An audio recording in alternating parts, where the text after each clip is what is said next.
It's 4:02. Welcome. This is the Committee of the Whole meeting and the last meeting of the year. So happy holidays, everyone. This is the Metropolitan Council Committee of the Whole, December 18th, 2024. Those that are streaming online, you are of course always welcome to email us with any opinion you have, but this is a regular meeting to address issues in greater depth. Today we're going to have presentations and conversation about the greenhouse gas allocation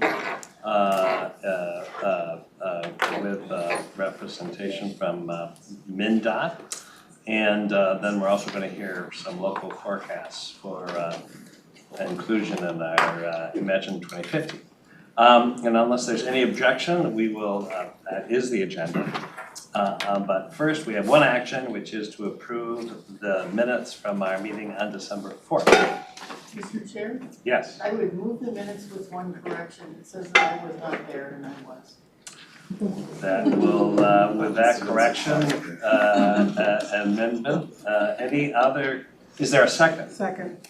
And are there any other additional corrections or comments? Hearing none, all those in favor say aye. Aye. Opposed, those minutes are approved as corrected. But to introduce our guests, I'm going to turn to Charles Carlson, and also welcome from afar. I'm so glad, the last time I checked, there's supposed to be snow coming, and you're in a lovely field of flowers. Anyway. Yeah, thank you, Mr. Chair. Good afternoon, council members. We have a great update for you tonight.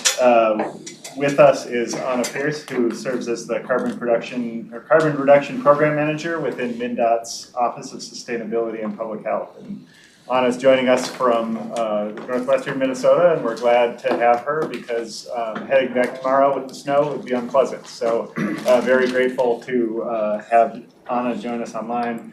We also have John Solberg in the audience, who's MnDOT's Assistant Commissioner for Sustainability, Planning, and Program Management, as well as from MnDOT Metro District, Malden McCartney, who serves as the Director for Planning, Program Management, and Transit here in the region at MnDOT Metro District. So this is an important topic we have tonight. We are very grateful for the partnership and ongoing coordination with MnDOT.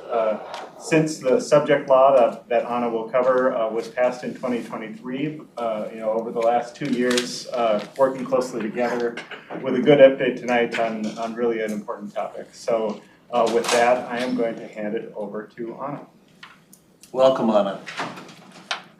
Thank you, and thank you, Mr. Chair, and committee members, and Charles for the nice introduction.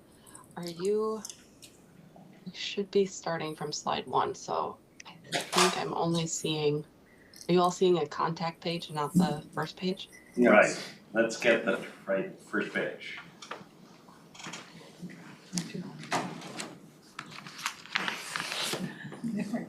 There we go. Thank you. Well, again, thank you very much for allowing me to attend virtually. I am located out of Moorhead, and with that impending snowstorm, it's really nice to be able to stay local and not have to drive through that. So I am Anna Pierce, and I'm in the Office of Sustainability and Public Health, and just here today to really give you an update on where the greenhouse gas emissions reduction targets are at, what our proposed recommendations are going to be to the commissioner, and take any questions or comments that you all have to help answer and clarify any outstanding things. But if you leave today without remembering anything else, I would love it if you remember these kind of 3 main points. The greenhouse gas emissions reduction targets are a legislative requirement, as Charles mentioned, and the 7-county metropolitan area we're recommending to be one of 16 geographic regions that would have sub-allocated targets to it. We are recommending a per capita approach to set these targets, and we also are looking at having a non-surface transportation emission target. And I'll get more into the details of all these things, but that non-surface transportation emission would, those emissions would not be a part of the 7-county metropolitan area's emission targets as we're proposing to recommend them. So those are the key takeaways tonight, but we will go through in depth how we got here. I'm going to walk through again just our purpose, level set here, some of that legislative background of how we got to this legislation, the process we went through to set these, and then our proposed recommendations, kind of walking through step by step how we got to each of those, and then finally just a few next steps and how we move towards implementation of these emissions reductions. So why does reducing emissions really matter? Why does it matter that we set sub-allocation targets for the transportation sector? Overall, the most important thing is that by reducing emissions, we are encouraging healthier, thriving communities for people to work, live, and play in Minnesota. But to support this, the legislatures set a requirement that we do sub-allocate targets for the transportation sector, since transportation is the largest contributor to greenhouse gas emissions in Minnesota. How we move forward to actually achieve these target reductions is going to be through integrating emissions reduction policies and projects and programs into our transportation system and land use policies and programs throughout the next few decades to really create a much more sustainable, resilient, and economically viable transportation system. I mentioned we have a long history here that built us up to this point and this legislation. Starting in 2007, we had the Next Gen Energy Act that really established that we need to reduce our emissions by 80% from 2005 levels by 2050. Since that target or that goal has been updated to be net zero by 2050. You're going to see that throughout a number of the future slides. Additionally, we have the Minnesota Climate Action Framework in 2022 that also added additional goals interim to the Next Gen Energy Act, as well as the statewide multimodal transportation plan. So all of these are supportive of reducing a greenhouse gas emissions reduction. We also have, as I mentioned, the transportation sector is the largest contributor to greenhouse gas emissions in Minnesota. The Minnesota Pollution Control Agency breaks out the greenhouse gases by sector in the state, and each of these sectors account for different aspects of emissions statewide. This is the 2020 chart. We're still waiting for the information through 2022 that will be released here in late January before the legislative deadline. But right now, what we can see here, if we look back at 2019, because 2020 was really that anomaly year with the pandemic, is that transportation has only seen a reduction of about 1% from our 2005 levels. So we really have a long way to go to get to those next gen energy goals. Conversely, we see over that same period of time, electricity generation, that sector has decreased by 45%. And really that's to say that there is possibility for us to have significant changes, but it has to take significant policy changes, private and public partnerships, and really how we do business to see those reductions overall. When we look more specifically into the transportation sector and how these emissions break down, we've started to look at it as non-surface transportation and surface transportation emissions. Total out of the entire emissions in Minnesota in 2020, we had 22% of those were surface transportation, and an additional 5% were non-surface transportation. Surface transportation and how we categorize this, we're really looking at those light-duty vehicles, heavy-duty trucks, buses, motorcycles, RVs, air conditioning units for all those on-road vehicles, in addition, also off-highway vehicles like our military vehicles and snowmobiles and ATVs that kind of fall into those categories. When we're talking about non-surface transportation, we're really talking about aviation, rail, marine, and natural gas transmission pipelines. So quite a variety of things that are covered by surface transportation. But as we start to approach sub-allocating out these emissions, we really wanted to understand what those include and how we could break those out. So I mentioned this is a legislative requirement. MnDOT isn't just deciding we want to set targets, right? In 2023, we had the update to these two statutes. Chapter 216, I mentioned that's the Next Gen Energy Act statute that really calls out the goals for reducing emissions across all sectors. And that added 2030 goal as well as it reduced the 2050 goal down to net zero. And then Chapter 174 is what we're kind of here talking about today. It's requiring the Commissioner of Transportation to establish greenhouse gas emissions reduction targets for the transportation sector. Beyond these, we also have the Transportation Project Assessment and Mitigation statutes that were revised and added here. And Chris Behrens is really leading that effort in coordinating that work. So we're not here to talk about those today, but happy to take back any questions and refer you to him if you have questions about that process and where we're at on that as well. But as we dive into Statute 174.01, Subdivision 3, we really see there's four main points here. The targets that we set must be allocated on a 5-year or more frequent basis. We have to provide an allocation to the metropolitan area as defined in statute as the 7-county metropolitan Twin Cities area or your area.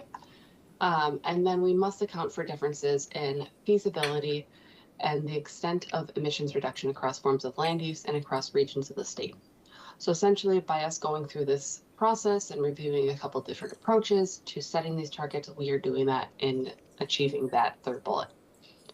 And then finally, we may include performance targets based on our DOT districts, geographic regions, per capita calculations, transportation mode, or any combination.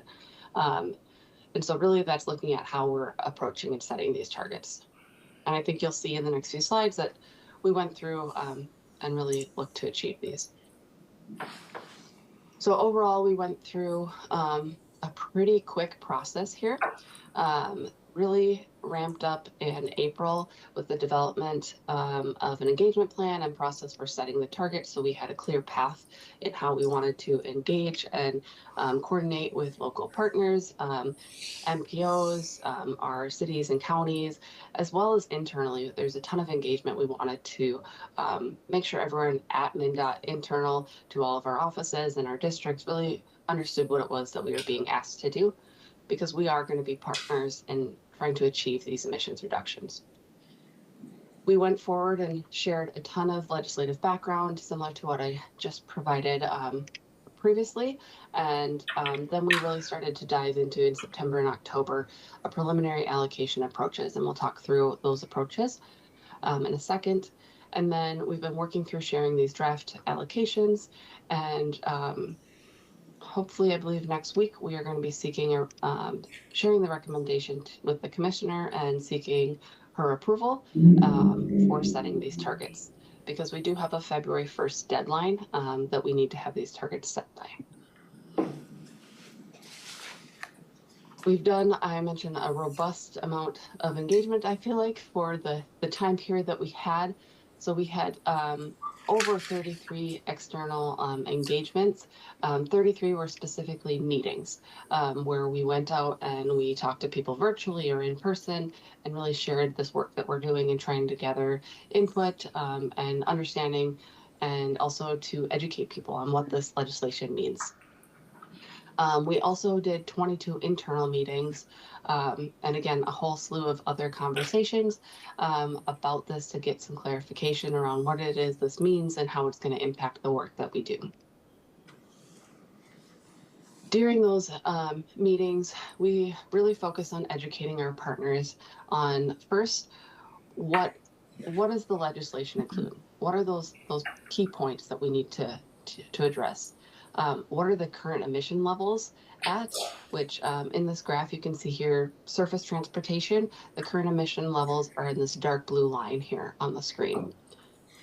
Then we also talked about what are the goals for emission levels? What are those Next Gen Energy Act goals and the state climate action framework and state multimodal transportation goals?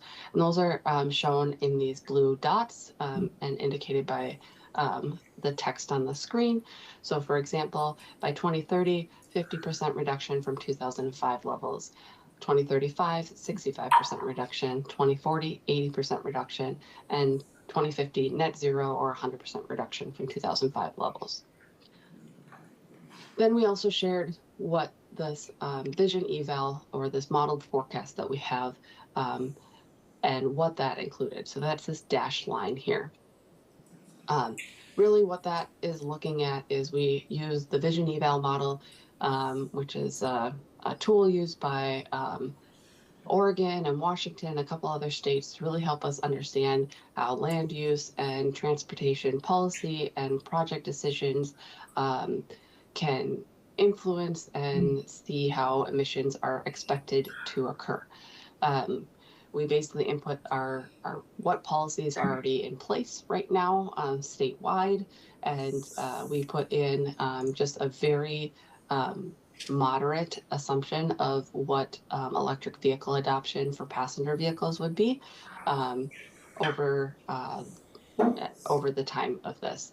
That information is coming from our electric vehicle infrastructure needs assessment, which is currently underway. So we've been working very closely with them to understand what that is expected to be.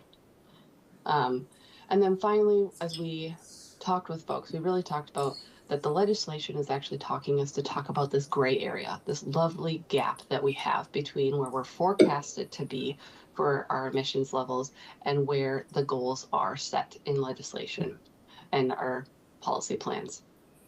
So this gray area is the gap that we are asked by the legislation to sub-allocate out, divide out somehow, right? So we are this process has taken us through how we sub-allocate this gray area out.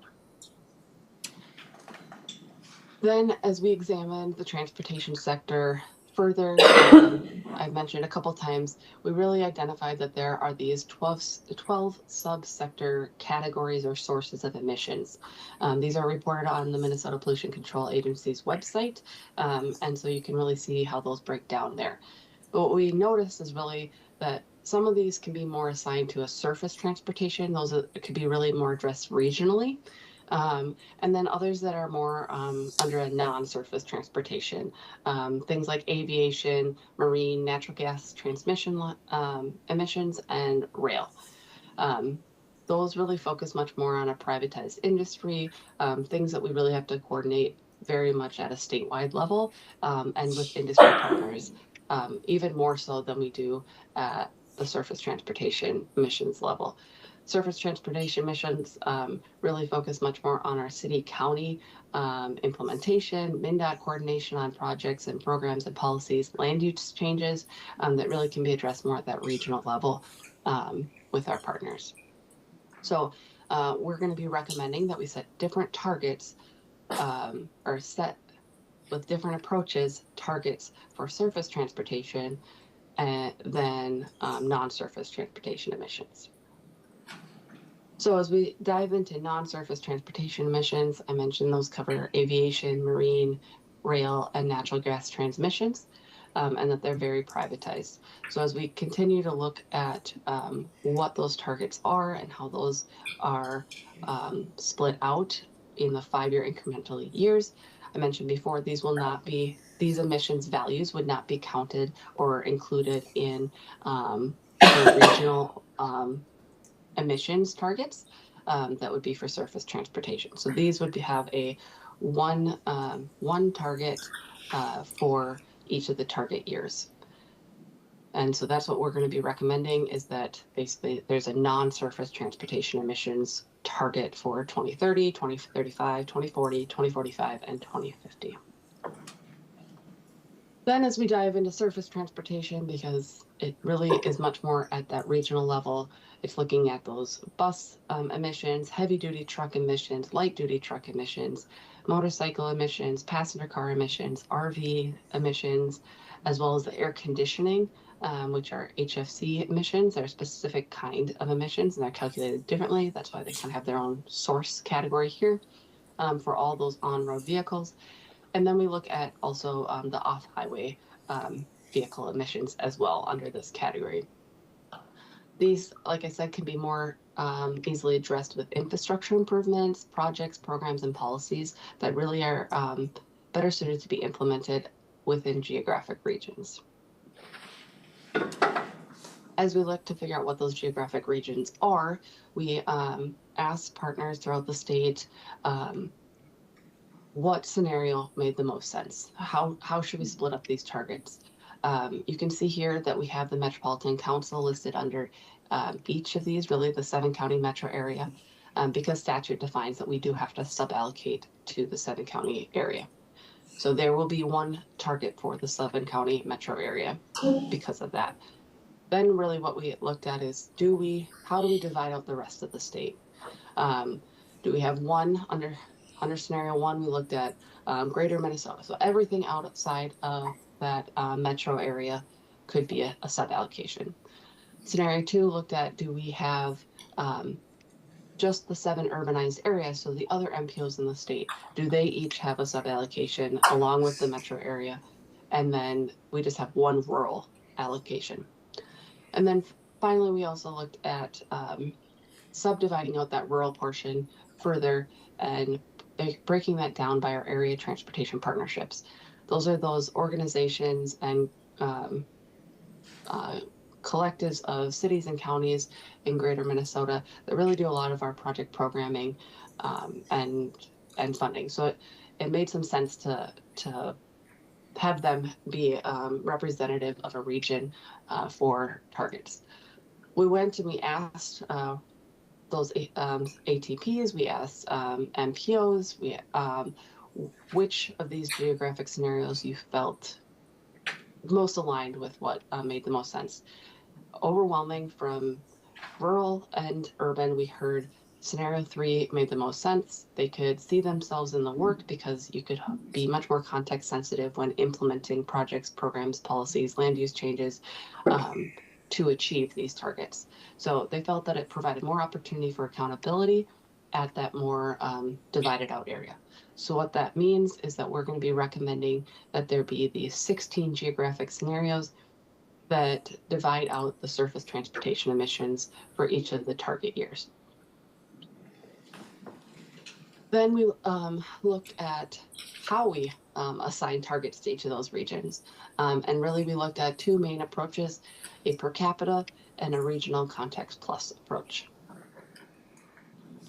The per capita approach, pretty straightforward, pretty simple. We take the population in an area and multiply it by the per capita value of emissions in a given forecasted year.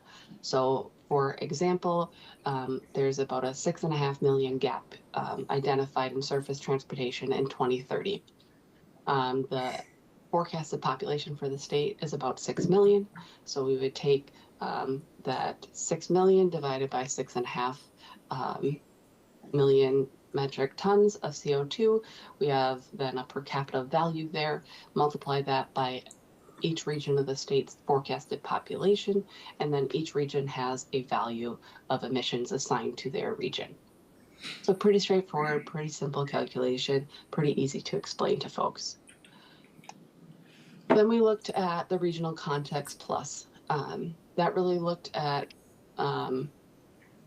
basing priorities identified in geographic regions and looking at expected reductions in emissions and priority levers and how we could actually advance different initiatives in each of the regions. We reached out to each of the MPOs. We reached out to our district planners to help get more of that rural context for area transportation partnerships.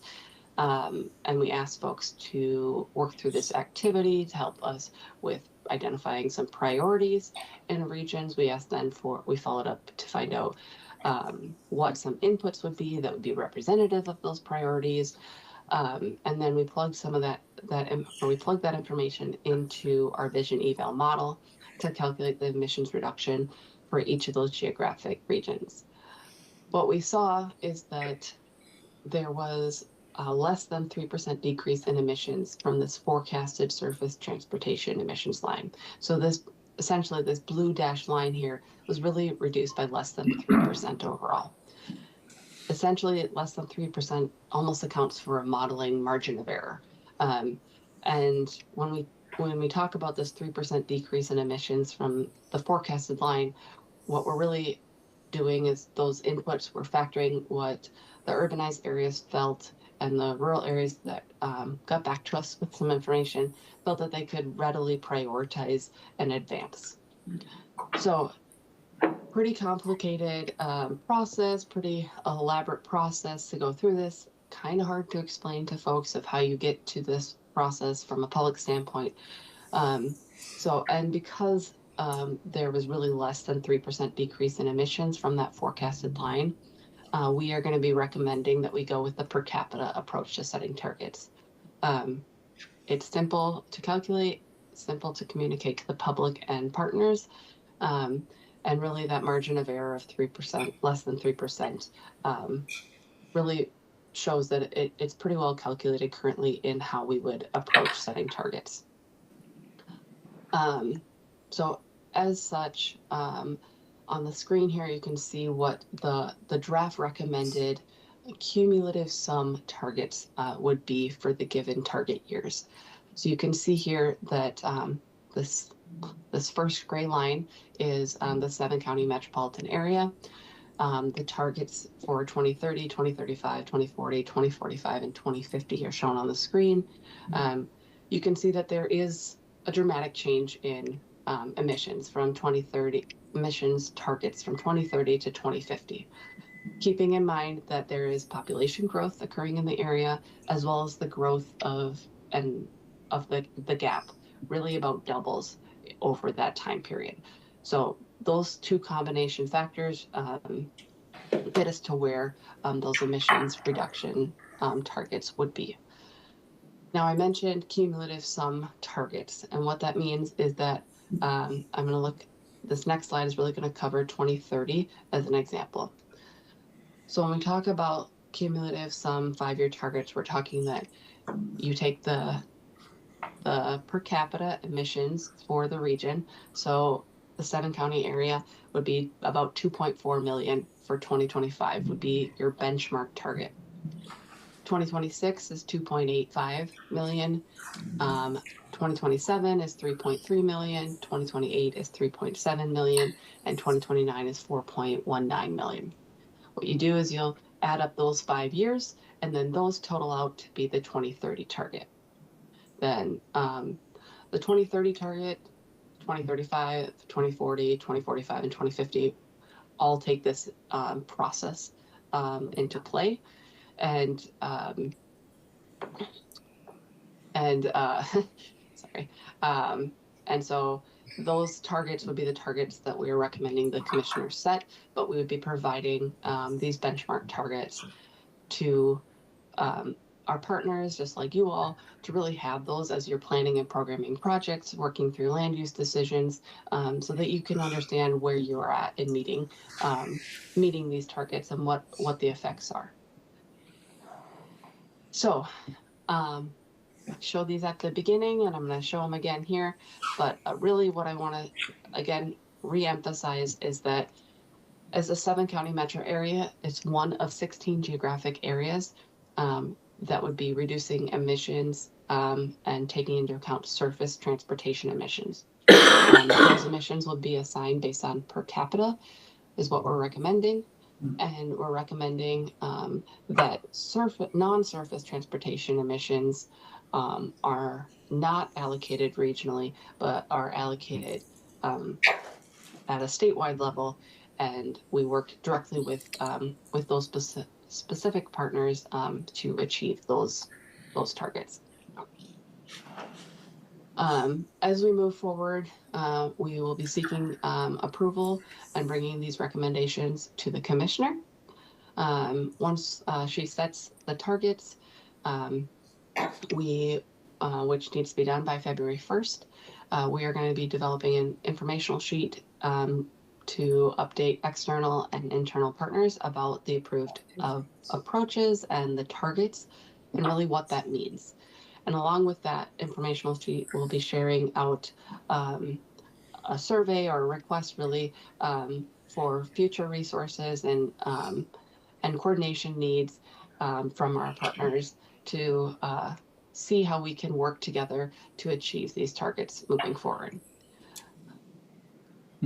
So in closing, really these targets setting process is really requiring us to rethink how we're prioritizing projects in order to reduce emissions throughout our regions. We really need to take a look at what priorities we can advance that support emissions reduction.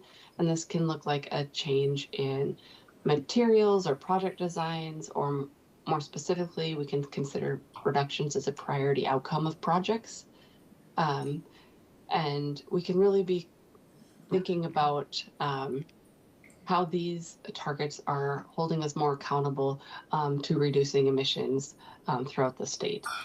Getting down to more of that granular level of saying, oh, this is a manageable amount, or oh, this is what this work can do. This is how I can see myself in the work, is really what these targets are helping us do. And some of the opportunities we see there are aligning policy guidance and performance measures with these targets, working with you all, local cities and counties, to continue to educate folks about greenhouse gas emissions reduction strategies, some of the co-benefits of safety, access, health, equity when we reduce these emissions. These projects and strategies are really increasing those co-benefits as well and amplifying them. And then encouraging our partners to really start designing projects that reduce emissions, bringing that to the forefront of how we design and implement projects.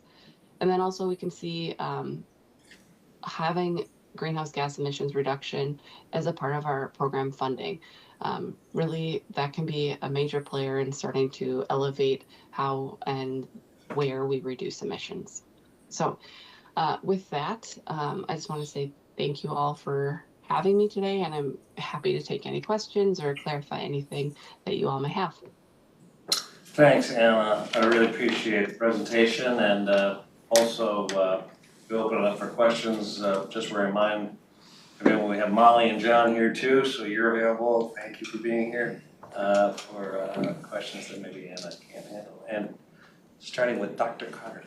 Yeah, I just had a question. I was looking at the biggest contributors to emissions, and out of all of them, you have air conditioning buses, heavy duty trucks. Which ones are really the primary ones, or the ones that have the highest level of contribution? Can you hear that, Anna? Yep. So when we start to look at the largest contributors to surface transportation, let's say, right now, light duty vehicles, which are our passenger vehicles, and our light duty trucks, which are more like your SUVs, passenger type of light duty, like F-150 or less, that size of vehicle, they are contributing about 2/3 of the emissions out of that 22% of emissions. So they're like the number one contributor, right? And then we see heavy duty trucks, medium heavy duty trucks coming in at about another quarter of that. And then about 9-10% is really the rest of the surface transportation emission sources. Preliminary data from MPCA for 2022, I was just gonna pull up too. I think that's, yep, those are pretty consistent with still for 2022 as well. That really we're seeing those passenger and light duty vehicles being the largest contributors. When we break out passenger cars versus light duty trucks though, breaking out that light duty vehicles further, light duty trucks do make up a much larger chunk of that emissions level. Being that I'm a bus person and everybody in this room is a bus person, we kind of like to track greenhouse gases on a per passenger mile basis as opposed to just vehicle miles. That's just our bias. And of course, it depends on load factors. So even if it's not an electric bus, the carbon on a per passenger mile basis is substantially less on a full bus than a 50 cars, that it's displaced. I know that's not this measure, but that's a little how we kind of view that. I had a second part of that. Go ahead. Second part was looking at the non-surface transportation, same question. That includes the aviation, marine, national gas transmission, and the railroad. Which one of those has the higher incidence of, as far as the percentage that it contributes to emissions? Thank you for that question as well. So aviation contributes about half of that 5% of non-surface transportation emissions. And then next comes in our natural gas transmission with about another quarter. And then marine, ports, waterways, and then rail. Those two other sources are about the same and make up that other remaining quarter. So they're about 1/8 of that 5%. Thank you. Councilmember Johnson.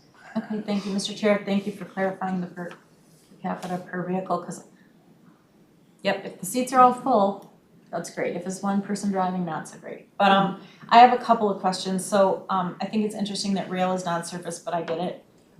2, how do you factor in the interstate situation where, you've got people coming and going, and where do those numbers show up? Maybe we've got the traffic counts going through our region, but there's people all around us that we don't control. We barely control ourselves, but so how does that factor in? So maybe that could be asked first, and then I'll have a follow-up. Okay, yep, thank you very much for that question. So I can try and answer the best as I can because I don't do the full emissions calculations. That falls under Minnesota Pollution Control Agency's purview.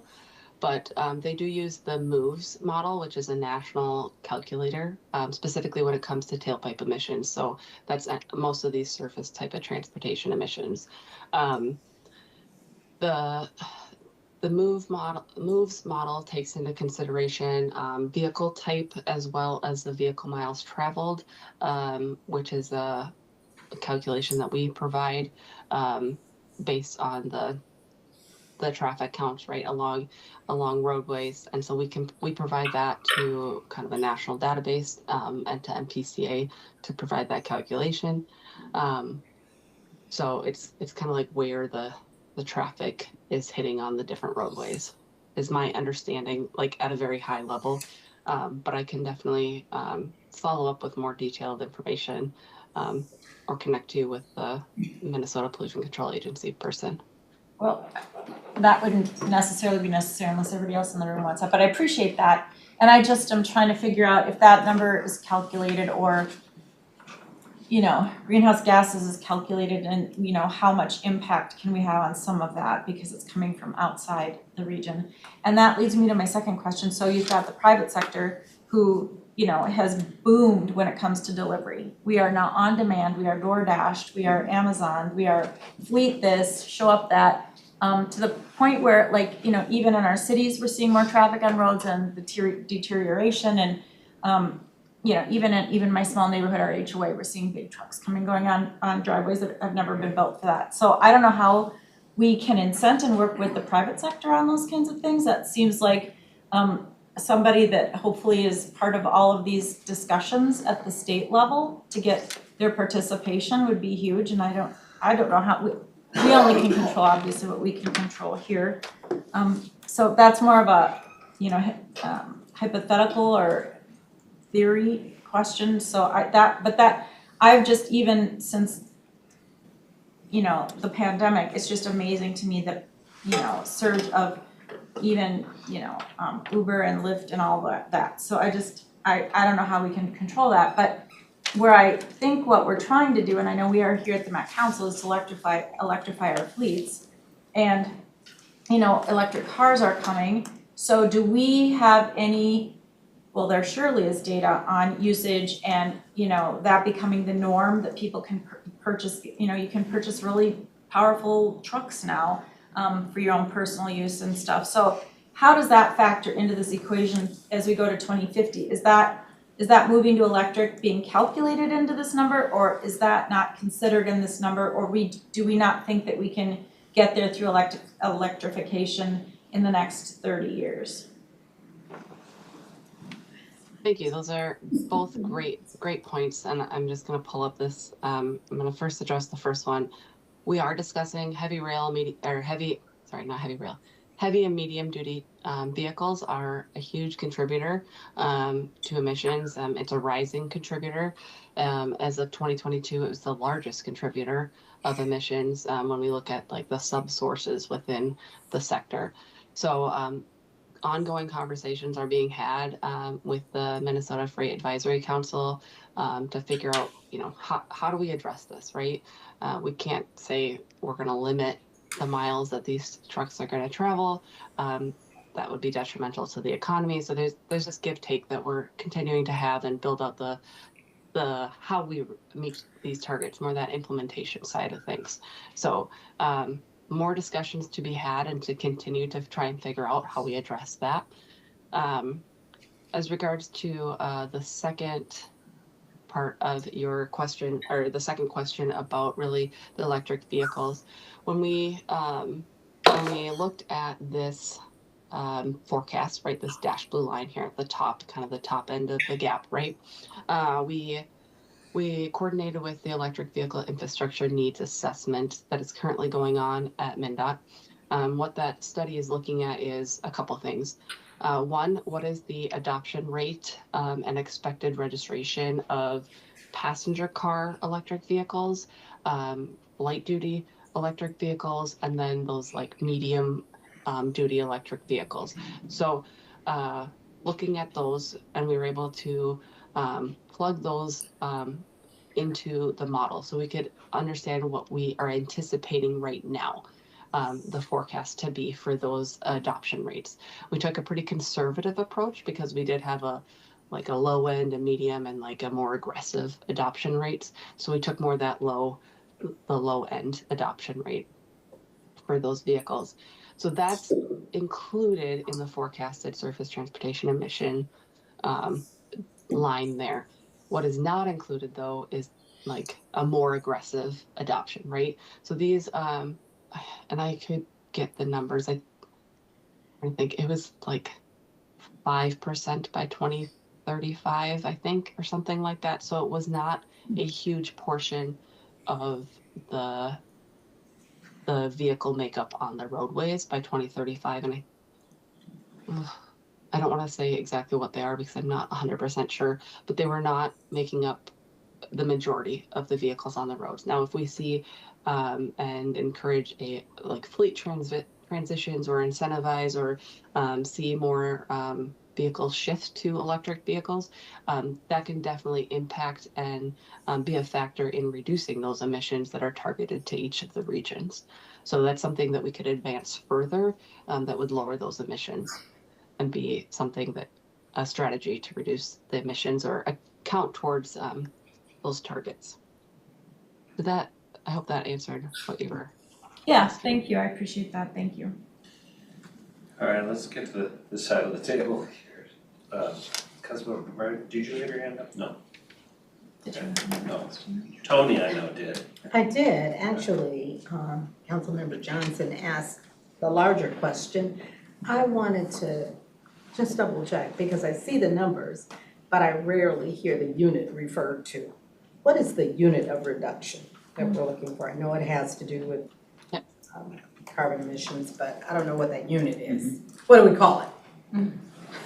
Thank you. That's a great Tons. question. Sorry. It's so on this graph explicitly, we're talking on the left side, they're in millions of tons of carbon dioxide equivalent, specifically, metric tons of carbon dioxide equivalent.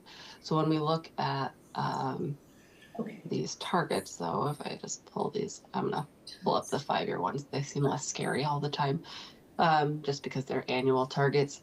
But what we're looking at here, you could say the 7-county area is 2.85 million metric tons of CO2 equivalent, or like La Crosse area is 16,000. Okay. So as we start to break out where some of the smaller populations are, we can start to see what those values are in metric tons of CO2 equivalent.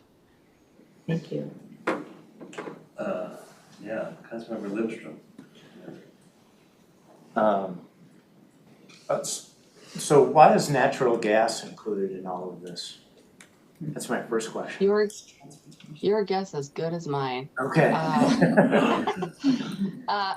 It's an ongoing question and discussion. I don't know if John Solberg wanted to weigh in on that. I know we're having discussions with MPCA on getting some clarity around that too. Sure. Yeah, come to the table, John.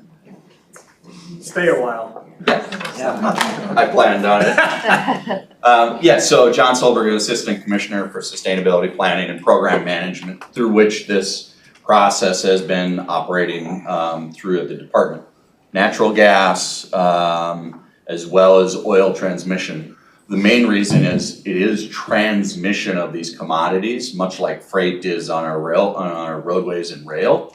And one of the big things, and I actually learned this through my cousin, who is a chemical engineer working for a company moving natural gas. Where do the emissions come from? And right now, a large majority of those emissions come from maintenance of those facilities. They have to off-gas that particular pipeline or whatever it is. And so that is a significant contribution to those emissions into our environment. Interesting. The process of maintaining those pipelines. Yes. Interesting. Yeah. Did you want to follow? Yeah, quick follow-up. Good call on not including the non-surface transportation, so we're not accountable to every Delta plane that comes in, et cetera. And I guess my brain goes right to programs and policies. One of which you mentioned is land use, which is very topical for us right now. But maybe this is a question for Charles. When you look at these numbers and you look at the years ahead, programs, policies, things that we would be doing differently in the years ahead that we are doing right now? Or do we just do everything that we're doing right now and just more so? Yeah, thank you, Mr. Chair, Councilmember Lindstrom. You know, it's really an ongoing process and planning. This, I think, is sort of that first step of setting a target and then comparing, continuing to compare the model forecasts, the assumptions in the vision eval model versus the regions model, and then really, using this as the starting point to look at what are the effects of different changes that we can make. A net zero transportation system by 2050 is a very aggressive goal. Yeah. I think that's been consistent through this process. I think the thing that we're focusing more and more on is not what does it mean to achieve that goal necessarily, as what are the important steps we need to begin taking in order to have that goal come into focus and then eventually meet what that target would be. I think through this allocation process, there's been risk of how much can I do versus what you can do versus what somebody in Pipestone can do. Instead, I think the per capita approach really helps all of us recognize that it takes every corner of the state to make significant revision, and that can look like electrification everywhere. That can look like transit in a lot of places, but it's that sort of all of the above approach that will be required to actually accomplish meaningful reduction and then ultimately toward transitioning off of a carbon-based transportation system in terms of our fuels. So really all of it is what we need to do, and this target process helps us begin that path across the next 25 years. Great question, and we're obviously diving into issues that we're interested in. And we already talked to our MnDOT leadership about the role we have in land use in particular. It's a relevant point. Brian, you got to jump in. Thanks, Mr. Chair and council member. And to the point of, we've had some initial conversation with MnDOT leadership, walking through some of like how this is coming together, et cetera. So we've got to ask some of these questions a little bit too, because we all need to hear this about 15 times before it all sinks in. It's super complicated. There's tons of tentacles, right? On this part, what I would say is the council is positioned through the tools that it has to be a significant and important player in this work moving forward, both through the regional solicitation process and the projects that we fund in transportation, as we think about our work in how we do efficient land use across the region, which has always worked for natural resource conversations and preservation anyway, and now is gonna have an application that applies here as well. I mean, we have the right makeup of things to be extremely important and relevant going forward. We didn't get to the level of talking about how or what that all looks like, but we did start to kind of do some of the thought exercises of different types of mitigation strategies that could be applied to a transportation project and the variable degrees to which they matter. And I think as we go into next year, that's an important thing to begin to dive into. I mean, what's the relative difference of carbon offsets being purchased to a bike lane, to thoughtful development with a city center node? All are gonna elicit different things through the modeling process. I wanna give MnDOT some time to be able to say, I don't know if they're fully ready to answer all that right now as they try to develop the baseline measurement and establish the ways tools go forward. But absolutely, as we move into next year and beyond, I mean, it becomes really practical about the different levers we can pull. They're not all equal in those conversations, and they won't all look the same on every single project or corner either. And I'm glad to have these two smart gentlemen and Molly and others as a part of that engagement because it's complicated but important. John? Yeah, maybe, I think, Member Carter, I think you'd asked a question about, well, what are the numbers that are up here? And maybe just a way for folks to think about this a little bit. So I'm gonna pick on, well, something I can see. MetroCog for 2025, for instance, has a goal would be measure of 50,000 metric tons, okay? So what does that mean, right? I think everybody probably is having a hard time understanding what that means. So we have done some modeling to understand what these sorts of impacts might be. And we understand from some mitigation methods and other literature and other work that's been done across the country, what something would take to be a countermeasure to that. So for say an interchange in an exurb or a rural hamlet around the Twin Cities, a new interchange, and I'm gonna throw out the numbers of probably somewhere around 25 to 40,000 cars running on Mainline, right? Not a horribly busy road, but a busy road. And cross traffic on the other side of say 5,000 cars. So we're looking at about 20,000 metric tons as a result of that being induced into the system, changing from other locations. That's all part of this calculation, but that's new carbon emissions because it's easier to travel, right? There might be induced more development in that particular area. And this is, again, observable changes that have been seen by transportation projects across the world. So what are the offsets for something like that? And you can start to think about, well, number one, what is the menu of options, which could be anything from transit, and again, we talked about a transit a bus that's full of people and a bus that's full of one, or has one person, right? These are making assumptions that these are well-used transit, but a new service, for instance, could come very close to offsetting a full third of that right there. Now, again, that isn't gonna work if that's not serving, not providing the service that people want or need or really deserve from that location. But then you think about, for instance, a trail. And so we could think about another 10%, fully 10% of that being done by, say, 10 miles of trails. So it starts to give you a concept of what are the costs of doing these. Now, let's give it back to the community and think about land use.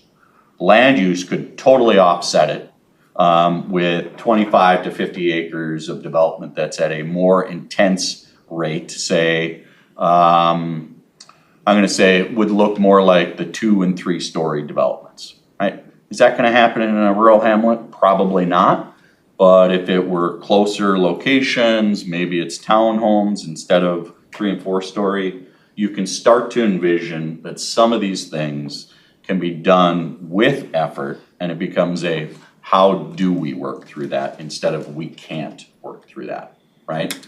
And so that's, we have a lot of work yet to do on that, but it isn't any one thing that's gonna solve this. We know that, right? So transitioning a fleet to electric isn't gonna do it. Having transitioning and land use and all these other things will start to get you there. But if you're talking on the margins, for instance, and I'll just use you guys because you're a guinea pig, easy guinea pig. So transit, Metro Transit, you asked about bus and what is that percentage? Like that is such a small percentage of the overall emissions when you look at cars and light duty trucks. Like the first thing is to get people out of those first and foremost, and then think about, well, okay, now how can we take it to the next step? But it is really a all hands on deck, all types of options have to be on the table to move this, because our modeling and modeling across the nation will say transportation changes alone, electrification alone is not gonna get us there. So it has to be everything, and we have to get everybody, as a U of M football coach says, rowing in the same direction. I just think it's amazing, cause I'm trying to puzzle this together, cause I want this, right? But you're talking about a family of 4, a family of 6, aging parents, little kids, and you're trying to get them out of a vehicle. Now, however the vehicle, propels itself is a question. Sure. But that group of people in that house, in that neighborhood, in that area, has to have good transit that's gonna get them everywhere, to the church, to the medical place, to their job, which are all going in different directions. And they have to connect maybe into a system that has that flexibility to get the kid, pick up the kid that's sick during the day, because that does the whatever. I mean, I don't know, I'm just really trying to figure out how we can get the things that you're talking about in probably not even my lifetime anymore, into my part of the region, which is Northwest, because the pressure for development is on, but transit is not there. And people come with a vehicle, and DoorDash is right behind them, and Amazon every day is right behind them. The recycling bins are full at the recycling centers from all the boxes that are being, I'm just, the way of life has to be changed. Government is not gonna change it until people wanna change it, in my humble opinion. We should be there leading. But I just have to talk about the reality of the way people live, because you can scare a lot of people into a mindset that is like, how is this gonna happen? It can happen. It has to happen in some way. But it's just, this is still a society where people have choice. People in this economy are worried about their jobs and where their next one will be located. They're afraid they may not be able to buy a house, or they're afraid to sell their house, or they're watching the interest rates or the elections and all of it. So I just think that it's good for us to try to control what we can control here as a pretty big organization in the region. But like I said, I think you need the private sector to come alongside and push for this. And I don't know what the outreach to get to that number in a very short amount of time is. And, I'm not gonna be political here, but we change presidencies every 4 years now or whatever. And that has a big impact already just on where people are investing and the markets and, what the lobbyists are saying in DC and probably at our own capital. So we all know that, but I don't wanna be Pollyannish about this, and I don't wanna try to jump into it so fast that we get that visceral reaction from people around this big region that have a lot going on. So I get it, but I try to be just like everybody here on the front edge of whatever we're trying to do, convince, cajole, argue, agree with a lot of stuff going on out there. And this is a pretty advanced progressive region in general. And this stuff, I know we can get there, but I don't know how you're gonna get there. So I'm very cautious about it, and it'll follow out transportation, I'm sure, but this land use thing, I have to have a different conversation about this. I have to, because we're asking people to do today, and the support systems around them aren't there to get where we're trying to go. And so how do you convince somebody to make the bet today for something that they might not even see in their lifetime that would actually get to the carbon emissions we're trying to get to? My area is very vehicle dependent. And a lot of them want transit, but it's not coming for a long time in my area. So I'm putting that out there because that I think is part of the discussion around land use. Land use alone isn't gonna be the big problem solver here either, because there's too many components that have to come around and support the lifestyle and the work styles that people have and the expectations now in this instantaneous economy that we have. So I'm putting it out there because I just have to. Councilmember Chambliss, you've been very patient. Oh, and I've been listening, and I think Mr. Solberg and Director Carlson answered all of my questions. Oh, okay. Councilmember Chair, if I Wolf. might, Sorry, Anna, do you wanna add something? yeah, I was just gonna respond to the member that just spoke a moment ago. I don't want us to lose sight of that incremental changes are going to have an impact, right? So there is no silver bullet here to solve this. It's gonna be land use, it's gonna be electrification, it's going to be travel options. There are a whole host of things, right? Private and public decisions that have to be made. And I agree. I mean, I live in Moorhead. I drive my car. I have 3 kids. I'm not taking transit. It's not a viable option for me. There's a get good where bus I to need Moorhead go. from Minneapolis. It's Just not saying. viable Just for throw me it with, out. like 2 dogs and 3 kids and my husband, it's just not viable for me to get around right now and where I live. But when I start thinking about, okay, what are the projects that we're implementing? What are we funding that is going to encourage different behavior? What are the opportunities that we have control over in our agency? What can we encourage with other funding? What can we incentivize or potentially shift with policy decisions? I just encourage us all to think about what do we actually have control over, and what is our sphere of influence? Like, how does that ripple effect occur? Because yes, installing 5 EV chargers with 2 ports is going to reduce, 7,400 emissions in the first year it's installed. But that also, over the life of that, is going to encourage and say, hey, I actually could charge my vehicle on such and such location, or I can.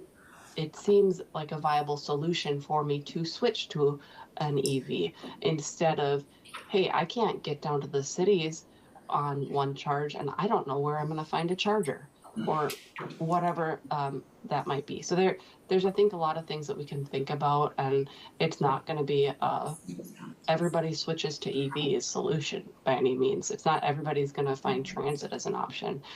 There has to be this collaborative work, and I'm excited to work with you all over the next few years and working to figure out what is this implementation approach?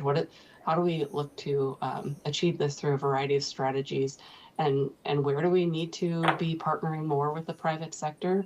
And private sector, I mean as the whole, right?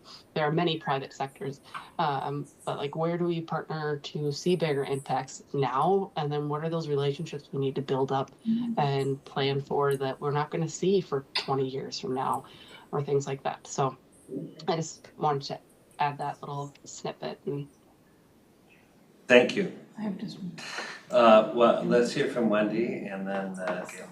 Thank you, Mr. Chair. What is this gonna do for our economic competitiveness with other states? Because other states don't necessarily make you buy carbon credits or build an extra trail or whatever in order to have the necessary road infrastructure, and it already costs more to build a house here than in a lot of other places in the United States.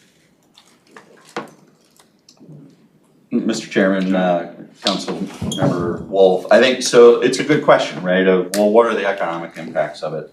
And I think you could also ask that same question of, well, what are the economic impacts of the increase in healthcare that we have here in the state of Minnesota versus other locations? And it is a value judgment. Clearly, for this particular area, the legislature's made that decision for us. But I think to that point, and one area that comes up, and I think question is, well, do these apply to freight? Right, so, well, what happens with freight? Aren't you gonna make freight more expensive? Well, and part of that discussion is, well, how do we work with freight? So for instance, we've had that in starting and continue to have that discussion with the MFAC, Minnesota Freight Advisory Committee. And they are very interested in it because they're looking at, well, what are ways we can be more efficient, right? So instead of shipping from Marvin Windows all the way through the cities and on, is there a way that they can move commodities, windows, and that sort of thing from the port of Duluth that currently are going through the cities? They're losing a lot of time, so they're very interested in things like that.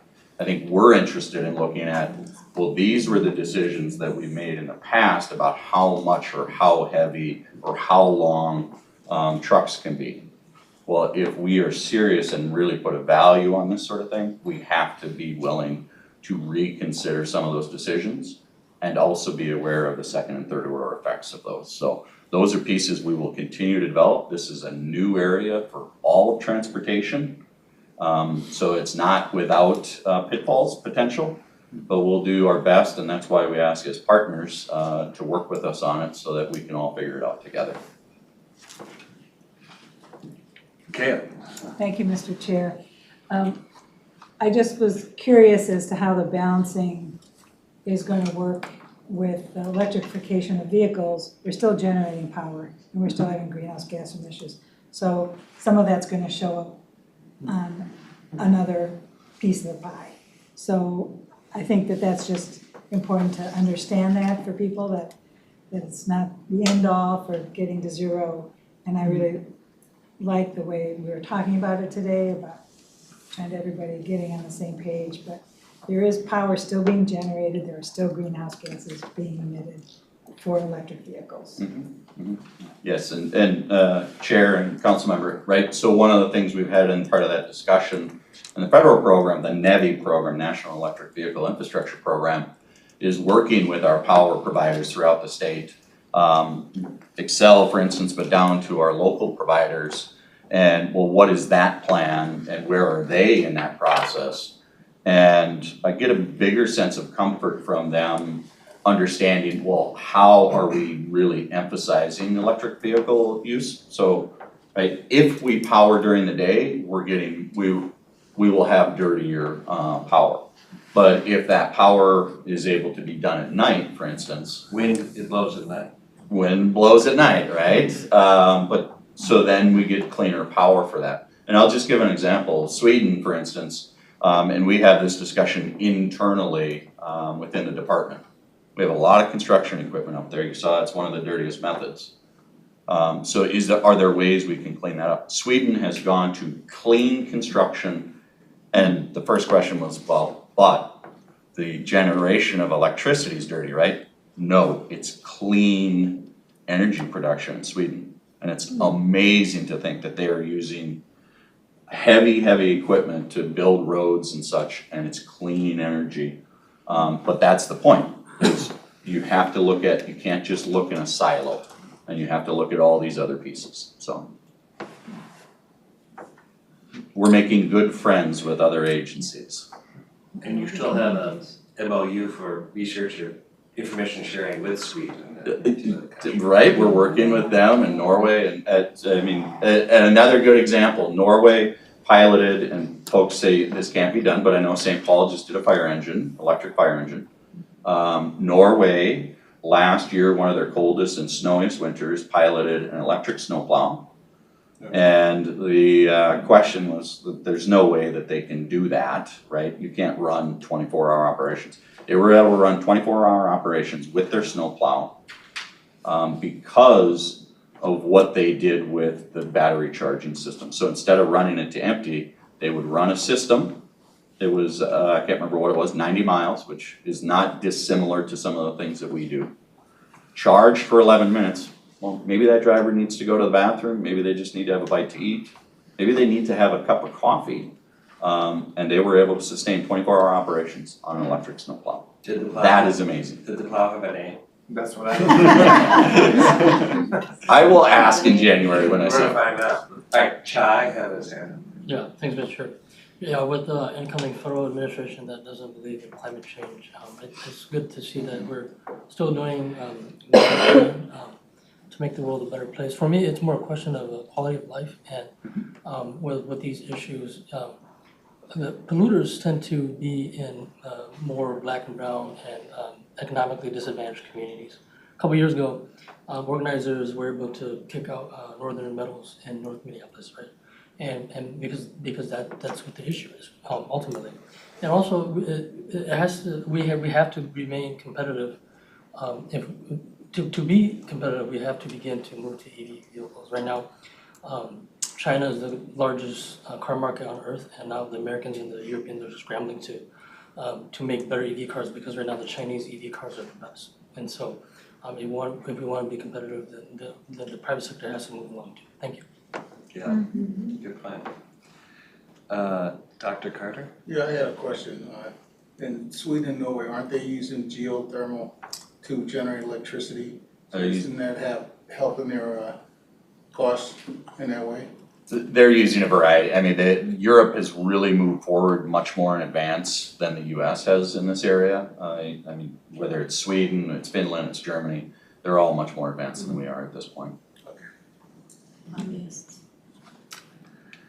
Well, this is a great conversation, and it's the beginning of the conversation, but we really appreciate not only giving us your recommendations, but showing your work. And Anna, I really appreciate your coming in from Moorhead to share that. And we know that we're going to continue to collaborate and work together as we set the targets.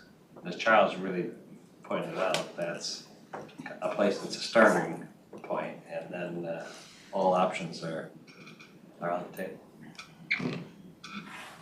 Thank you. All right, thanks so much. Thank you. Did you want jumps? Oh, no, I was Oh, you're waving just to waving around. the butt. You're waving the butt out. I'll keep my hands. I'm gonna wave the butt. All right, so we have an opportunity to hear from our own Todd Graham. Todd is here, our principal forecaster, and we talk a lot about this being done on a per capita basis. What is that capita gonna be? That's my feeble attempt at a segue. That's good. Yeah, Mr. Chairman, I am Todd Graham, Principal Forecaster in Council's Research Office. And I don't know, you may be disappointed, this presentation is gonna be a lot more process focused than it is the results of the forecast. But you'll recall I did present to Council on February 28 concerning the preliminary local forecasts. On July 15, I presented to Community Development Committee on local forecasts, and this work is now wrapping up. Our forecast models team has prepared a local forecast set. We propose it to be included in the Imagine 2050 plan. This item today is an information item, it's not an action item yet, but if you have questions and comments, this would be the hour to say so. Council staff here in the building are anxious to plug this forecast set into several of the regional system plans that are being worked on. And then in February, you will act on Imagine 2050, the Metro Development Guide. The local forecast set is a required element of that Metro Development Guide, and so you will adopt the forecast at that point, one big package. Okay.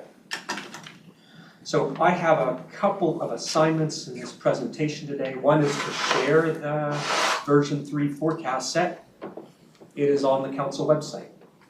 I'm also asked to summarize what we heard during the public comment period that ended in October. And for reasons that will become apparent, I'm going to start this presentation. The first thing on here is a recap of how the forecasts fit with local and regional planning. So this is a recap. Met Council is assigned by state law to forecast population and employment growth. We prepare a forecast set that answers where and when our growth expected and how much growth. And this work matters because Met Council and local governments are involved together in systems planning and infrastructure provision and services delivery.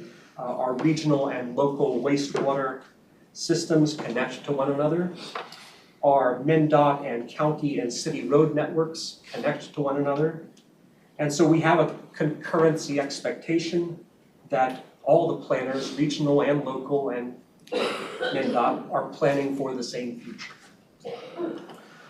With that in mind, this on screen is what Met Council requires of local governments with respect to forecasts. And we have accomplished most of that through the comprehensive plan updates process.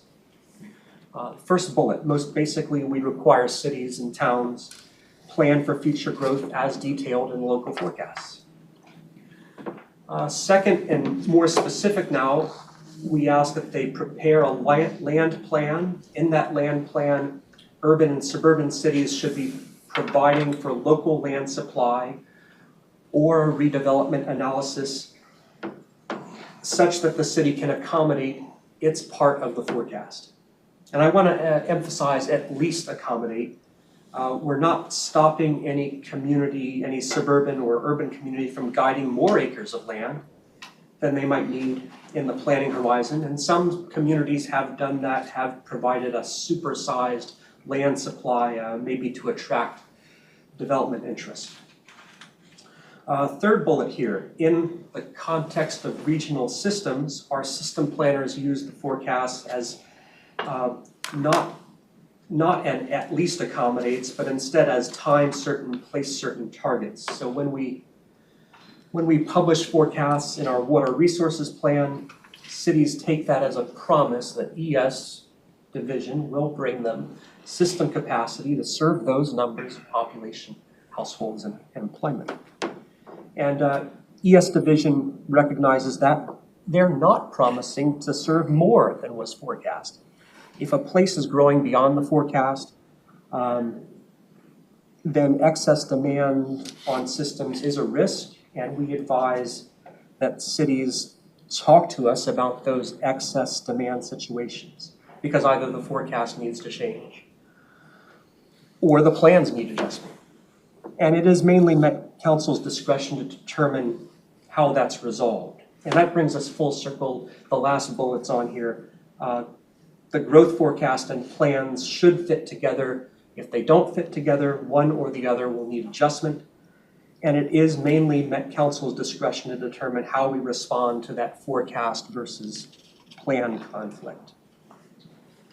Having said that, Met Council is a reasonable partner in the planning. We leave open the door that the forecast can be revisited and adjusted when it is city's turn to be doing the planning. And I'll say more on that in the next steps part of this presentation. I'm going to skip slide 5 if you don't mind, just to economize on time. Right. So, status update. Last winter, we shared a preliminary version 1 forecast set with local governments. We learned from that preliminary effort which led us to some programming improvements and data updates and rerunning the forecast model during the summer. In August, the public hearing set of local forecasts was published, mainly based on the model run during the summer. And on this timeline that's on screen, we're now approaching the end of the big era. Council staff are proposing a local forecast set to be included in Imagine 2050.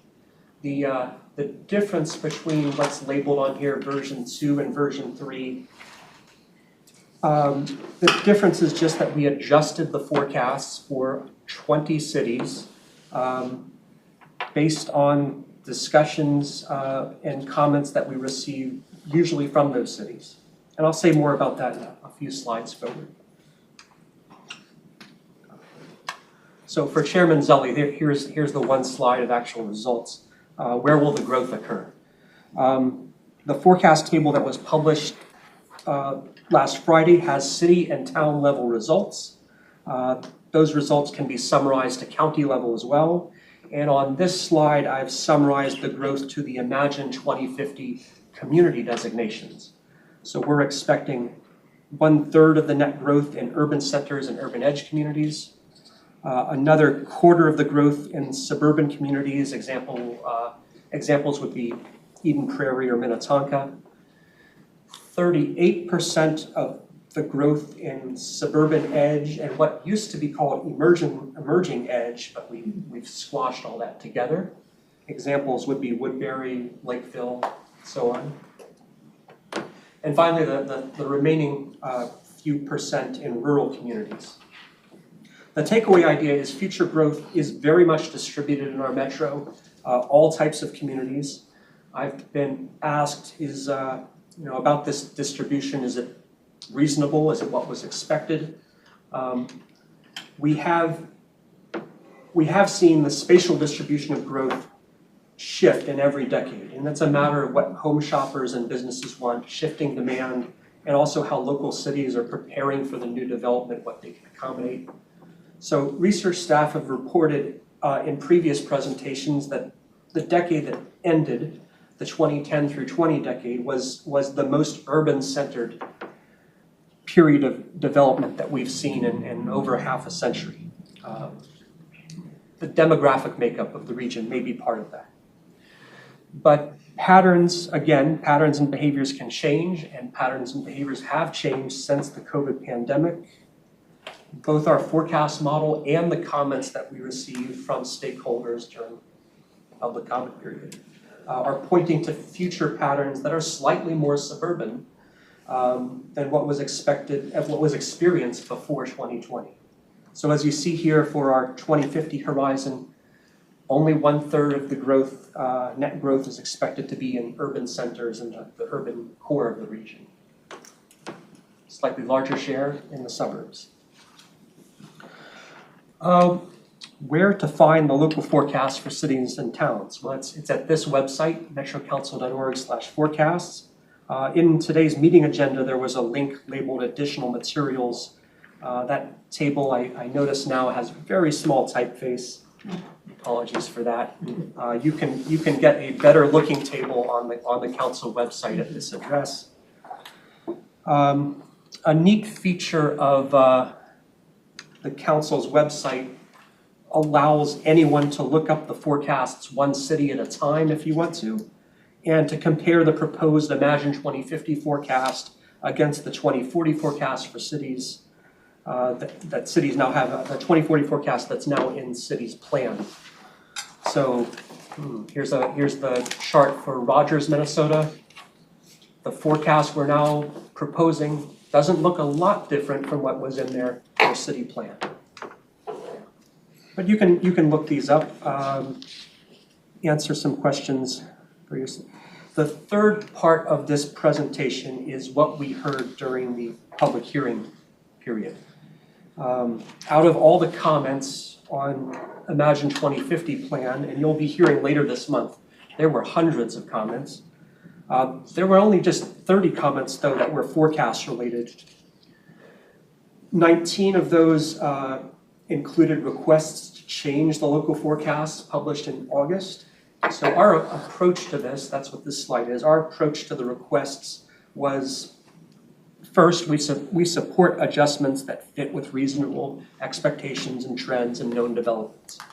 Some of these requests were exceedingly small, like single-digit numbers of households. So I didn't spend that much time on it, I just said, sure. A few requests are refused as the requesters didn't explain or they didn't have full information. A few requests are more problematic because the desired numbers were excessive. Or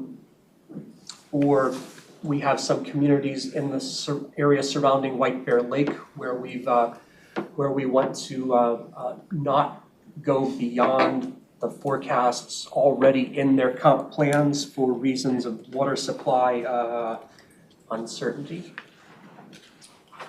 And in the remainder, there are some places that we proposed halfway compromises. Hopefully, those affected cities see it that way. I have gotten some emails yesterday and the day before to the effect that maybe they don't all see it that way. Which cities? Right. So, I said before, there were 30 public comments and requests and questions that were forecast related, 25 of them from local governments. Drilling, so we didn't hear from most of the communities in the region. Drilling on what we did hear, 2 cities commented, this looks fine. So they'll get back a response saying, thanks for your comment. 4 cities had questions or comments, but they didn't include a request for any specific change. For other cities and 2 county governments included forecast requests that council staff could not agree with for various reasons. And 13 cities had forecast requests that we do want to accommodate either fully or partway. So, add up the numbers, here's 13 cities where we're changing the forecast. Beyond this batch, there were also discussions and requests that came to council staff outside of the comment period. Some of these have been long ongoing discussions. We did include minor adjustments for an additional 7 cities. We think all of those are reasonable. Next steps, our team has prepared a local forecast set version 3. We're proposing it to be included in the Imagine 2050 plan. Based on what we heard in public comments and the low number of complaints, I'm inferring something from that. We think there is substantial consent among local governments, not total agreement, but substantial. In February, you will act on Imagine 2050, the Metro Development Guide. The local forecast set is part of that, and so you will adopt all of this at that point. I did allude there are some communities probably still dissatisfied, but I'd ask you, the council members, to keep in perspective that the preparation of the local forecast is a Met Council responsibility assigned by state law. It's not a municipal responsibility. We have asked for and considered the comments that came in, but the process step that we're at now this winter is not a negotiation. It shouldn't be misunderstood as a negotiation. So the decision to approve the local forecast is in the Metro Development Guide, is your decision, your authority. Having said that, council staff are willing to negotiate, not today, but subsequently when it is the city's turn to be doing planning. When it's their plans that are coming before you. At that point, we are very open to looking at why they think the forecasts need to be higher or lower. On screen here are points in the cycle where we have engaged or can engage with the local governments. We are flexible about revisiting and revising the forecasts, and that's an acknowledgement that the future is conditioned by our plans, and plans can change. And maybe the last thing I'll say about this slide is when we were preparing a forecast model, coming up with the local forecasts, the local 2040 plans that cities all have, their local 2040 plans for land guidance provided the information that we use to understand what is allowed, what's possible, what fits in communities. So I've called this the envelope of possibilities in a previous presentation.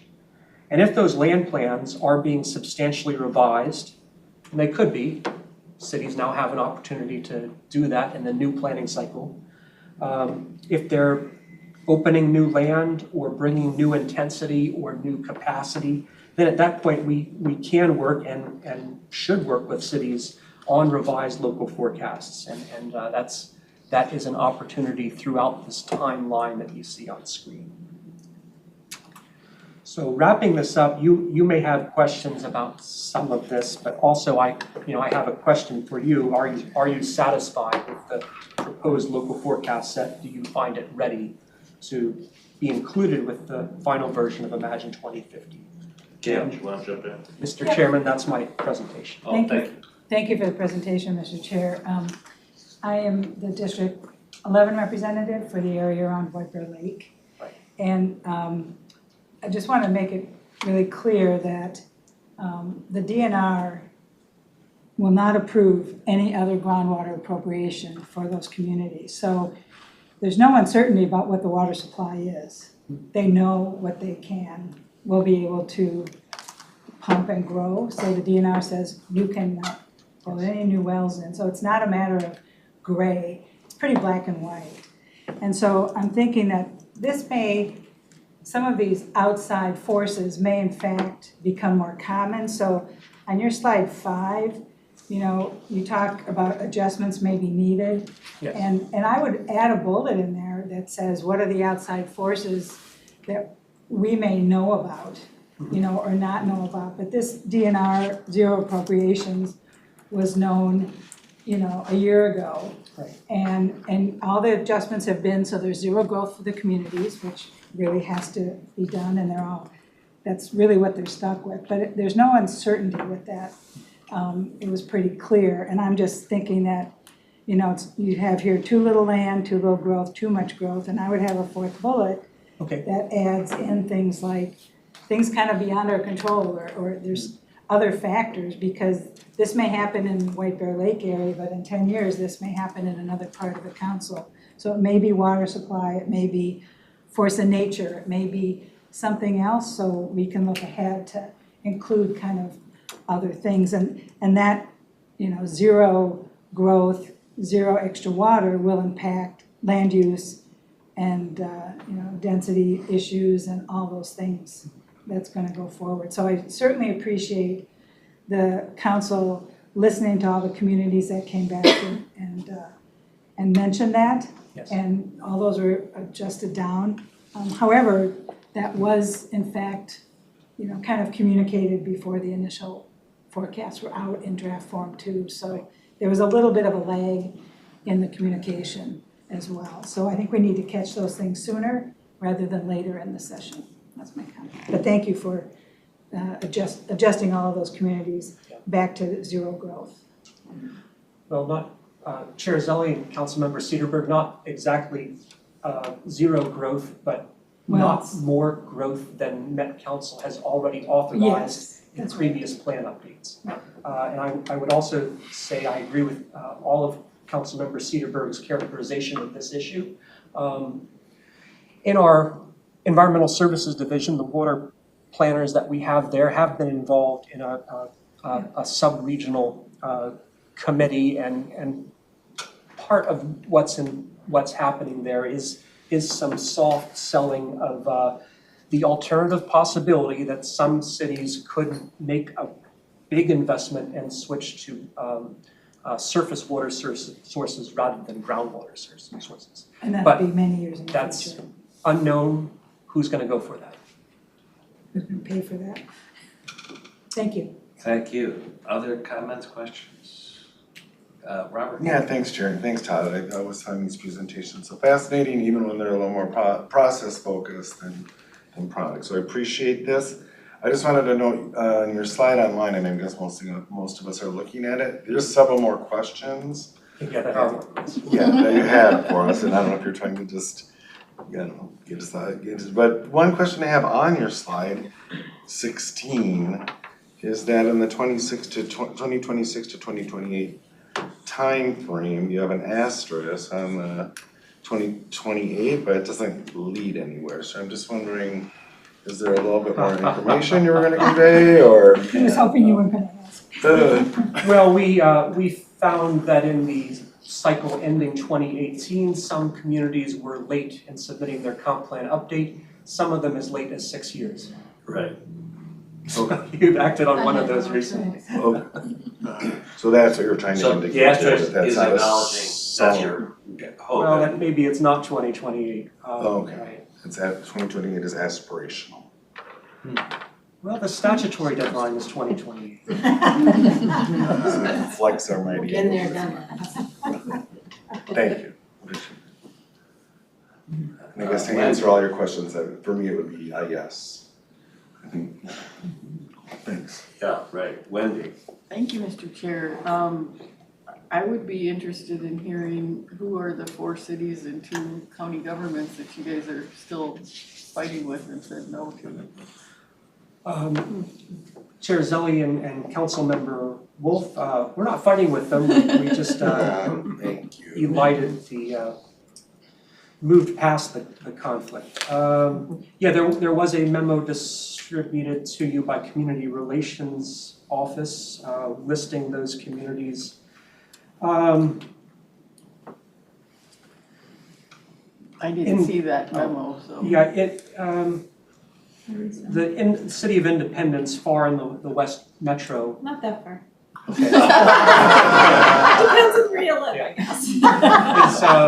Has historically had a very slow rate of growth, and we at the point where they have something tangible in the way of a proposal, we've communicated that we would be willing to work with them on a revised forecast. But right now, we've got a forecast that fits with their historical pattern. The city of Hugo is on that north end of the White Bear Lake sub-region. And we did not find in our forecast modeling that that growth is expected to be as great as the number that they wanted.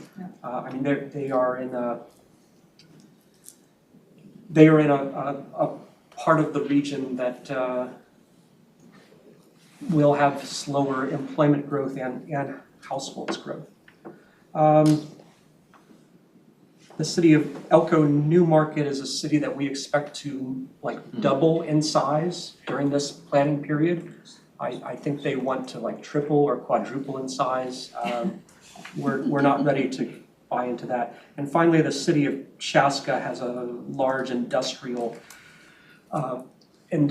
parks or business park site, and I think there was just some disagreement about whether typical employment density is, they were throwing out employment density in the range of 25 or 30 jobs per acre, which is what you'd expect from office buildings. It's not what you'd expect from a suburban industrial park. You'd expect a number that's maybe 1/3 of what they were proposing.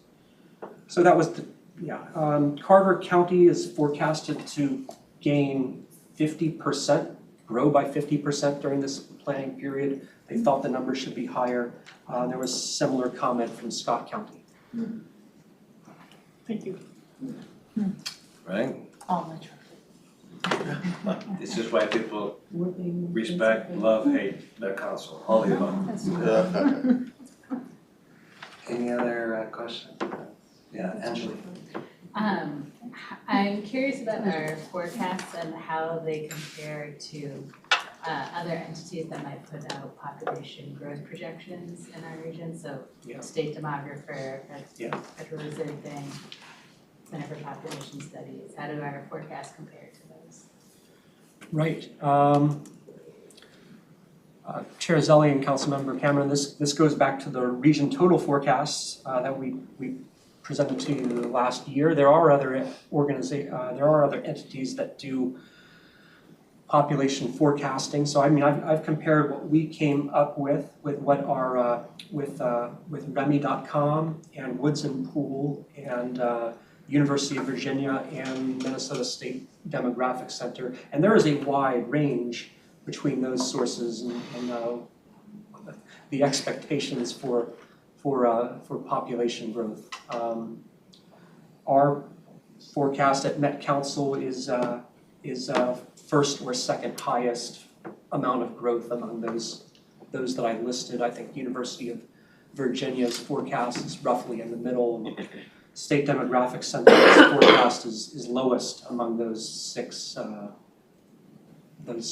alternative forecasts.